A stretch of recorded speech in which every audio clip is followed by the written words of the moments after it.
இது இது எங்களுக்கு மட்டும் இல்ல, ஒட்டுமொத்த தமிழக மக்களுக்கும் இது ஒரு மகிழ்ச்சியான தருணம். ஏன்னா இன்னைக்கு ஒரு 70 ஆண்டுகளுக்கு பிறகு தமிழகத்துல ஒரு மிகப்பெரிய மாற்றம். இந்த மாதிரியான சூழ்நிலை இதுவரை தமிழகத்தில் இருந்ததில்லை. எப்படின்னா ஒரு கட்சி ஆரம்பிக்கப்பட்டு 2 ஆண்டுகள்ல ஒட்டுமொத்த தமிழகத்தில் இருக்கிற கடைக்கோடி கிராமத்தில் இருக்கிற ஒரு கடைசி வீடு வரைக்கும் இன்று எங்களுடைய தலைவர் சென்றடைந்திருக்கிறார். எங்கள் தலைவர் இந்த 2026 தேர்தலில் முதல்வராக வர வேண்டும் என்று கடைக்கோடி இருக்கிற கடைசி மக்கள் வரை அனைவரும் ஆசைப்படுகிறார்கள். இது மக்களுக்கான அரசாக இருக்கும் என்று நம்புகிறார்கள். 2 வருஷத்துல இவ்வளவு பெரிய ஒரு ஒரு ரீச், இவ்வளவு பெரிய மக்கள் ஆதரவு இருக்கும் என்றால் அது எங்களுடைய தலைவருடைய 30 ஆண்டு கால உழைப்பிற்கு கிடைத்த ஒரு வெற்றி தான். இதற்கு முதல் தேர்தலாக எங்களுடைய தமிழகம் வெற்றி கழகம் ஆரம்பிக்கப்பட்டு முதல் தேர்தலாக வர 2026 சட்டமன்ற தேர்தல் எதிர்கொள்ள போகிறோம். இதற்கு நாங்கள் எங்களுடைய தலைவர் அவரால் தேர்ந்தெடுக்கப்பட்ட சின்னம், எங்களுடைய மொத்தம் 10 சின்னம் கொடுத்தோம். ப்ரையாரிட்டியில எங்களுடைய தலைவர் கொடுத்த ப்ரையாரிட்டியில முதல் சின்னமாக விசில் சின்னம் இருக்குது. கண்டிப்பாக எங்களுடைய தலைவரின் ஆசைப்படி தமிழக மக்களின் ஒட்டுமொத்த எதிர்பார்ப்பும் ஒட்டுமொத்த ஆசையும் எங்களுடைய தலைவர் என்று முதல்வராக வர வேண்டும். அதற்கு முதல் படியாக இந்த சின்னம் வழங்கப்பட்டுள்ளது.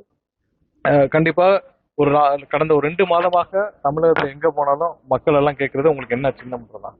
ஏன்னா இவ்வளவு தூரம் ஒரு மக்கள் அனைவரும் என்ன சின்னம்னு போற இடத்தெல்லாம் கேட்கறதுக்கு என்னன்னா, அவர்கள் பொதுமக்கள் அனைவரும் வாக்களிக்க தயாராகி விட்டார்கள். எங்களுக்கான என்ன சின்னம் என்பதை பொதுமக்கள் தினமும் எதிர்பார்த்து காத்துக் கொண்டிருந்தார்கள். அவர்களின் ஒட்டுமொத்த எதிர்பார்ப்பும் இன்று ஆசையும் இன்று பூர்த்தியாகப்பட்டது. ஒரு சின்னம் ஒதுக்கப்பட்டு எங் கட்சியினருக்கு முன்னாடி இன்று மக்கள் அனைவரும் சேர்ந்து கொண்டாடும் ஒரு சின்னமாக இருக்குது. கண்டிப்பா 2026 தேர்தலில் வெற்றி சின்னமாக இந்த விசில் சின்னம் இருக்கும் என்பதில் எந்த மாற்று கருத்தும் இல்லை. 2026 எங்களுடைய தலைவர் முதல்வராக அமர வைக்கும் இந்த சின்னம் தமிழக மக்களின் ஒட்டுமொத்த மக்களின் வெற்றி சின்னமாக இருக்கும் என்பதில் எந்த மாற்று கருத்து. தமிழ்நாட்டை பொறுத்த வரைக்கும் சின்னங்கள் எலெக்ஷன்ல ரொம்ப பெரிய ரோல் பிளே பண்ணுது. இன்னும் 90 days இருக்கு. நூக்கன் கார்னர் வரைக்கும் எடுத்து போனோம். எப்படி எடுத்து போறாங்க?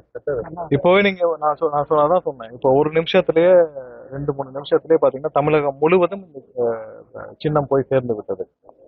எங்களுடைய கட்சியினரும் அங்கங்கே அவர்கள் அனைத்தும் சின்னத்தை கொண்டு போய் சேர்க்கும் வேலைகளை செய்வார்கள்.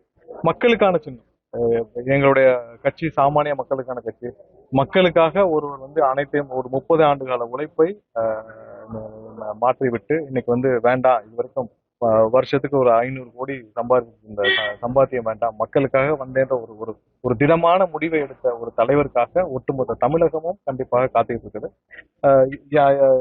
மக்களை மட்டுமே நம்பி எங்களுடைய தலைவர் இந்த பயணத்தை மேற்கொண்டார். மக்களும் அதை ஏற்றுக்கொண்டிருக்கிறார்கள். ஒட்டுமொத்த தமிழக மக்களும் அதை ஏற்றுக்கொண்டிருக்கிறார்கள். மக்கள் அனைவரும் சேர்ந்து இந்த தேர்தலில் கண்டிப்பாக எங்களுக்கு அனைவருக்கும் எங்களுடைய தலைவரின் வேட்பாளர்கள், எங்கள் தலைவர் நிறுத்தும் அனைத்து வேட்பாளர்களுக்கும் ஒரு ஒட்டுமொத்த வெற்றியை தருவார்கள் என்பது எந்த மாற்று கருத்தும் இல்லை.